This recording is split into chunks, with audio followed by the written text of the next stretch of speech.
TF2 is a very old game. It's obviously not like the oldest or like really, really, really old, but 13 years for a video game, that's quite a long time. And new weapons have been added into the game ever since its release, up until a few years ago or something like that, where Valve just kind of stopped.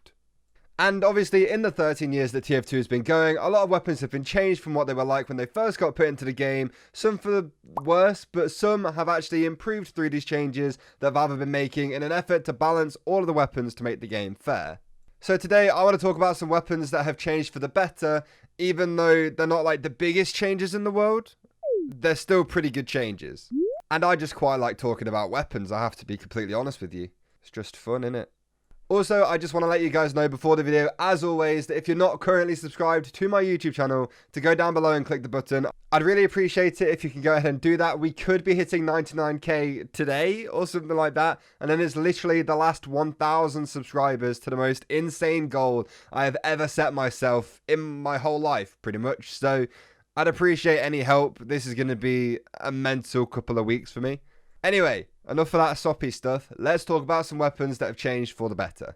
I don't know why, but I have a feeling some of my choices are going to be controversial. And the first one I wanted to talk about is the pocket pistol. And we're going to start off with the only scout weapon that I'm talking about in this video, because I like scout the most, gotta be honest. Sorry, medics. Okay, so the Pretty Boy's pocket pistol currently fires 15% faster than the stock pistol. You gain up to 3 health per hit of each pistol bullet. It was 7 for a little bit, which was insane, but then it got moved back down to 3 because 7 was insane. And in return for gaining the health and the faster firing speed, you have 25% less bullets. So to make it easier for you guys, you have 9 now instead of 12. So the pocket pistol used to allow the scout to never take fall damage, but only when the gun was active. It also had 25% slower firing speed and 20% damage vulnerability, which actually used to be 50% fire vulnerability, but it was changed. You also gained up to 5 HP per hit. So I guess what you're all thinking is, how did the pocket pistol get changed for the better if they've removed the never taking fall damage and reduced the amount of health you gain per bullet? And that is a very good question. I did also forget to mention that you used to get 15 extra health while you were using the pistol as well, which makes this question also a little bit harder to answer, so I'm going to do my best. If you look at the actual downsides that the Pretty Boy's pocket pistol had at the time, it had a slower firing speed, and you used to take a bunch more damage from pretty much everything while you were trying to use it. And even though you had 15 extra health as the scout, it disappeared very quickly if you were taking, massive hits from rockets, massive hits from pipes. Pretty much anything would just rip you apart while you were using this gun. So the extra health doesn't really matter that much. The damage vulnerability on any weapon in the whole game I don't like, because, making yourself more vulnerable than you already are, there's a lot of classes, isn't on my to-do list.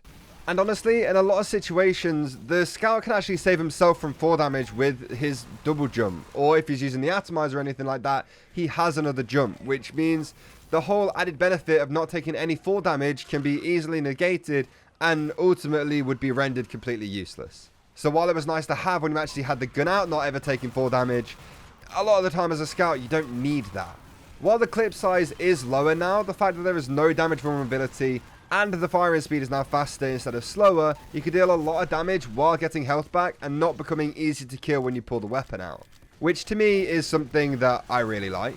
And honestly, this has really quickly become one of my favorite pistols to use for the scout. It feels solid when shooting at people, which in a gun is probably, a good quality. And the quicker firing speed means you have a better chance to kill an enemy before they kill you if you're both low on health, which again is very nice. Okay, so now that we've got, all of the talking about scout for this video out of my system, we are going to move on to a class I don't play that much, the spy, and specifically the big earner. Now this change is really small, but it also is quite a big change, if that makes any sense. Now I want to preface this saying I'm not amazing at spy, so the gameplay you might be looking at right now might not be an incredible thing to look at, and I'm sorry, okay, I tried. But the big earner used to give you 30% cloak on kill, and you had minus 25 max health, leaving you running around as spy on only 100. The new big earner is weirdly exactly the same. However, you now have a 3-second speed boost whenever you get the final hit with the knife. It doesn't even need to be a backstab or anything. You could butter knife somebody in the face and zoom away. Now this obviously isn't the biggest change in the world and not the biggest buff in the world either, but the fact that you have a speed boost now when you didn't before is a win. I'd prefer having one over not having one, if that makes sense. And it makes it way easier to chain stabs together. And if, you know, somebody's a little bit too far away from you, you backstab somebody else closer to you, you run over to that guy before they even notice. I noticed I did find chain stabs, if I ever got any, easier with a big earner than I would do the regular knife or I'm walking at normal speed. They have so much more time to react. So, you know, if you're using a big earner and you're running quickly at people, they don't know really what they're doing a lot of the time. Nobody expects a spy to be running that quick. Yeah, it's not the biggest change in the world, but it is a change that is actually quite good, especially if you are good at spy and you can use that extra speed to get away or chain stabs or just do spy stuff. I really don't play spy a lot.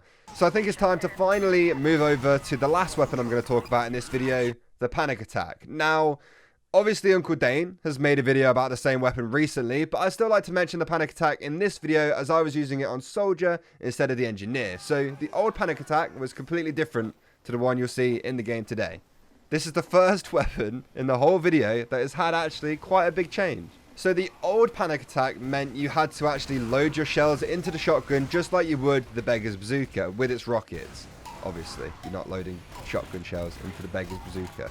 And the fire rate and the damage spread of the panic attack bullets would change depending on how much health you had. Obviously, a decent idea on paper, but when you get to using it in game, it wasn't something I was super excited about or that I necessarily even liked. I don't really like the beggar's bazooka, but the panic attack worked because you were meant to just be close to people anyway, so you most of the time were just going to hit your shots. But the new panic attack actually has 50% more bullets per shot, a fixed shot pattern, which is huge. Not like the pattern is huge, but it's huge that it's a fixed pattern, you know? And it also does 20% less damage and successive shots become less accurate. I love the new panic attack. I was using it on stream and I hate to say it, I'm a little bit obsessed. It felt amazing, especially on the soldier where you could jump into someone, deal damage with the rocket launcher and finish them off with a panic attack, or just jump into someone and kill them completely with the panic attack. It really doesn't matter that much because you're so close to people all the time. So it does actually do 20% less damage, like I said, but the extra 5 bullets seem to make up for it. I personally didn't really notice a difference, but then again, I don't play a whole lot of shotgun soldier, so I wouldn't really have been able to tell the difference straight away. Maybe if I played a little bit more with the shotgun and the panic attack, I'd notice a bit of a difference. But for what I was doing on stream, just randomly walking around in casual servers, the panic attack was perfect. I wish there was a scattergun that kind of did the same thing with like the fixed pattern, because random bullet spread sucks. I really don't like it. I obviously still need to cover the panic attack in a soldier stash video at some point, so I don't want to go too in depth in this video, but keep an eye out for that soldier stash video. I'm suddenly looking really forward to it. And obviously, Uncle Dane has made some incredible videos about the panic attack, so check those ones out as well. And there we have it, 3 weapons that have been in TF2 for quite a while that have changed, and in my opinion, for the better. Let me know in the comments what you guys think of this video, if you would like to see more of this type of stuff, and what weapons you think have been buffed and made better than they would have been before. I would love to know. There were so many suggestions from you guys for this video as well, which I'm very thankful for. It made this video a lot easier for me to make. Also, make sure you subscribe to the channel if you're new. I'd really appreciate all the support. Also, check out my Patreon down below as well. I haven't plugged that in a while, so yeah, that's in the description as always. Anyway, thank you all so much for watching the video. I hope you all enjoyed it, and I'll see you all tomorrow with another one. Goodbye.